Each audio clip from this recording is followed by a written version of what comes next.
అభిమానం అనేది స్వచ్ఛందంగా పుట్టుకొచ్చినటువంటి అభిమానం కాబట్టి పవన్ కళ్యాణ్ గారంటే ఉన్న అభిమానం అది దాన్ని ఎవరో ఆపలేరు. ఎవరికి వాళ్ళు రియలైజ్ అయ్యి ఎక్కడ దాన్ని వ్యక్తపరచాలి, ఎక్కడ దాన్ని గోప్యంగా ఉంచుకోవాలని తెలిసిన వాళ్ళు తప్ప మిగతా వాళ్ళు ఎవరు కూడా దాన్ని ఆపలేరు. అట్లాంటి పరిస్థితి అనేది నిన్న క్రియేట్ అవ్వకూడదు.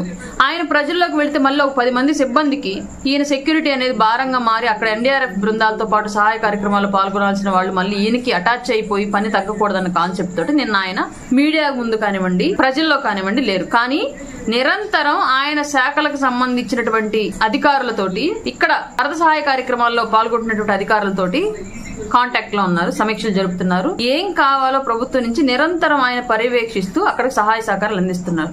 అందులో భాగంగానే ముఖ్యమంత్రి గారి యొక్క కష్టము, ఉప ముఖ్యమంత్రి గారి యొక్క సహకారంతోనే నిన్న ఇంత వరదలు జరుగుతున్నప్పటికీ కూడా ప్రాణ నష్టం వరదల వల్ల జరగల. కొండ చర్యలు కూలిపడి జరిగినటువంటి ప్రాణ నష్టం తప్ప వరదల వల్ల ఎక్కడ ప్రాణ నష్టం జరగల. పెద్ద ఎత్తున సహాయ సహకార కార్యక్రమాలు జరుగుతున్నాయి.